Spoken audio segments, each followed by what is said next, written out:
Good evening, everybody. Welcome to Let's Talk Assassin's Creed, your number one podcast for all things Assassin's Creed. So this is a new type of episode that I have never done before, but you guys suggested it. You're really into the idea, so here it is. It's our first book review. It seems the deep dive game reviews went really well. You all seem to enjoy this. So as I've started a collection of books and I'm really getting into the transmedia lore of Assassin's Creed outside of the games, I think it'd be a cool idea to give you some reviews on the books I've read and I currently own. So this is kind of a pilot, I will admit. It's the first time doing this, and if you enjoy it really well, please send me a review via DM on Twitter at ACLetsTalk, or please email a review of this episode on Assassin's Creed Let's Talk at gmail.com. If the reviews are positive and you enjoy this, prepare to see more. So, as the title suggests, this is for Assassin's Creed Forsaken, a very unique book as it doesn't flow through the game events of free. It kind of does something interesting and different. So obviously, I'm going to try and keep the book spoilers as low as possible, but towards the end of the book, I will be spoiling some, towards the end of the episode, I will be spoiling some stuff for free, just because of how the book interweaves with the third game. So, the big thing you need to know about Forsaken is it doesn't mirror the game. Unlike other Assassin's Creed novels that I have seen that mirror the game from Brotherhood to Black Flag to Underworld, they tend to follow the events of the game they're related to, whereas Forsaken gives you that life and story of Haytham Kenway through a diary sort of style. So you read in Haytham's diary all the way up till the final chapters, which is the epilogue, which is then from Connor's perspective, but the epilogue is very short. It's practically just the very, very ending of the game. So it's kind of unique, and one of the reasons why I believe this is one of the best books I've read so far for Assassin's Creed, and I've read 3 so far. I've read Odyssey, Forsaken, I'm halfway through the Valhalla novel, but my phone broke, so I can't read that anymore. And I'm also halfway through the Black Flag novel. Oh, well, that's 4. Maths is off. And it's such a great book, because, in my opinion, when you play 3, Haytham is not that well fleshed out. You know, you play the theatre scene, you play about 2-3 hours of the game with Haytham, you get the sort of person he is, but there's no depth, there's no rise to the character. I enjoy him in 3, but I wanted to know more. And this book gives you more. But the weirdest thing about this book is how the game works. So let's quickly just jump to the games. So this is from Haytham's point of view up to and during the events of 3. But at the same time, the very start of the book predates 3, but happens after Black Flag, which is unique because Black Flag doesn't come out till a year later. So when you read it after knowing that this came out in 2012, and then Black Flag came out in 2013, it's kind of a strange one because you know who Edward Kenway is, you know, and this is a slight spoiler if you haven't read the lore, but you know how Edward Kenway dies and how his life happened, but it's not until Black Flag that you know who Edward Kenway is and his life, and then you know that he has a son called Haytham and he has a daughter. So it's kind of a weird thing, you know, to read this book and then realize this all happened before 4, but Haytham's life started after 4, which happens before 3, so it's weird, I will admit. The other inconsistency of the book is it doesn't tie in with Rogue. There's no mention of Shay Cormac or anything, and I think this is because they never probably planned that far ahead. So let's get into the book. So its writing and its pace is brilliant. It flows naturally. There's a lot of detail to the combat, to the world. It does paint a very vivid picture, you know.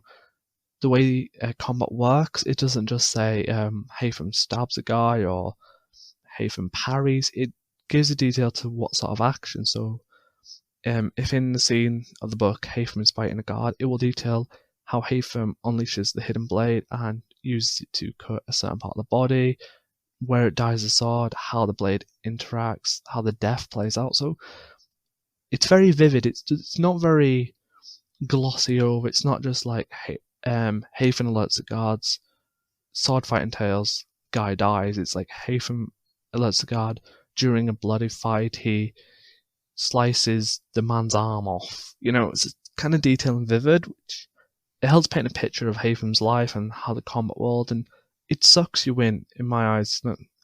The way it paints scenes as well, it travels through France, through England, there's one point they're in Syria, and it paints the location. You see how the homestead in England looks through Haytham's eyes, and you can get this image of the garden, the whole mansion set up, and I quite like it, and especially when he gets to Boston and you hear about the inn where he meets all the Charles Lee and everyone, and you know how that looks in the game, but they put that imagery into the book as well, so it mirrors really well, and I kind of like that. Pacing in books can be an issue. You get like through 1-2 chapters and you start hoping the book picks up pace. But you don't have to worry with Forsaken. It's because it's a diary sort of epilogue from Haytham's point of view. It's very paced from the beginning. From the beginning, it tells Haytham's life and his dealings as a kid, and it flows naturally. You feel like you're reading a diary and living that person's memories of what happened.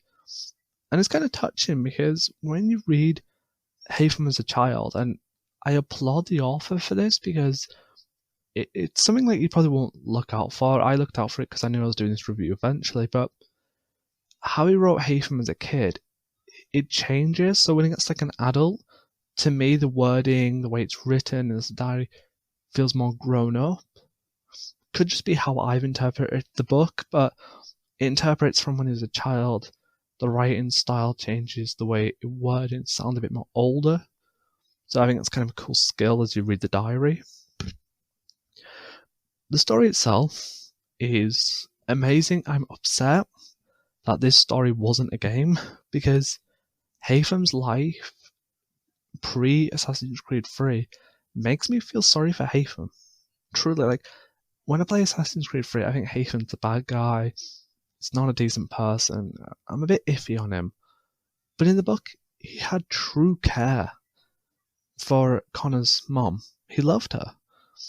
But at the same time, his ideologies for the Templars wavered quite a lot. There's a scene in the book, which I'm not going to drop any names because I want to keep it spoiler-free as possible, but he witnesses tons of innocent lives cut down in the name of the Templar Order. And normally a Templar probably wouldn't think too much, this is part of progress, this is what needs to be done. But Haytham starts to question it to the point he wants to seek revenge. He wants to kill this person for that crime. And it's kind of unique because he does have assassin training, and I feel this is evident that he's battling his inner assassin, but with the teachings and the love and support of the Templars. And as you play the game, you can play the game. Sorry, I'm so used to game reviews. As you read the book, you can see a lot of time, there's a lot of mentions of him conflicting with the Templar ideology because of his assassin's roots, I would say. Close to the end, before he goes back to America, won't say any more, he has a revelation. He gets some justice because he realizes everything that's happened has not happened the way he's led to believe. And as he's coming to terms with it, he starts spouting stuff that would sound more assassin-y and more in line with the assassin order, but at the same time doesn't feel right because he's a Templar. He was taught from a young age to be an assassin, but in the books he was never told his dad was an assassin or he was being trained to be an assassin till he got picked up by the Templars and raised by them. So all his life he's been known about this world of assassins and Templars, but drawn in through the Templars' point of view. And close to the end, he does want to try and seek peace between Assassin and Templars. He thinks you can coexist, but obviously he politely says it in the book that assassin's freedom breeds chaos. And I think that's something that Haytham, even though he really supports a lot of the ideologies, and he does see how similar both the factions are, he can understand that how they are now is never going to work. He mentions the old ways of peace could have worked with the Templars, but their new way of looking at peace for freedom is too chaotic. Now, this is in line with the theme that, in order to say that they're both sides of the same coin, one is order, one is chaos. So it's great to see that this ideology that assassins may be doing the world a favour, but they're in turn bringing chaos. And I really like this ideology that which faction is best, chaos or order? You can't have order without chaos. And it's evident in this book as you read it that Haytham is trying to be order, but everything he does is chaotic. A lot of the scenes where he just fights, and he's very good at what he does. He's got some real skill in training and stealth, but his actions do bring chaos. And if it wasn't for him leaving America at such a small part, then the events of 3 may never have dropped as much as they did, because he left Charles Lee in charge. And we all know Charles Lee is one of the biggest problems of Assassin's Creed 3. And we all know the meme of Connor chasing Charles Lee. So, I think I could praise the game a lot, but one of the things that we need to look at, in my eyes, is the differences between the game and the book. So this may fall into spoiler territory, so I apologise, but I think it's vital to know that even though this book is a prequel, and it does a lot to fill in the gaps between Haytham's life and his actions, it does have some tendencies that are a bit not in line. So let's have a quick look. So biggest difference to start with would be the chest containing Johnson's research was located inside his room, described as a boudoir filled with prostitutes. That isn't how it represented in game. The French snipers are described as hiding in the trees alongside the natives before the attack on Braddock's expedition, which isn't how it plays out in the game. Unlike the game, Haytham does not leave Connor to deal with Church's men in the frontier. Connor and Haytham begin their confrontation in the passageway inside Fort George rather than the courtyard, and Connor does end the fight by stabbing his hidden blade into Haytham's heart instead of the side of the neck. Connor's assassinates Lee at the Conestoga Inn, whereas the tavern dies in the game is called The Last Drink. And the final biggest change would be Connor buries his amulet in the clearing forest, not in the grave of Connor Davenport.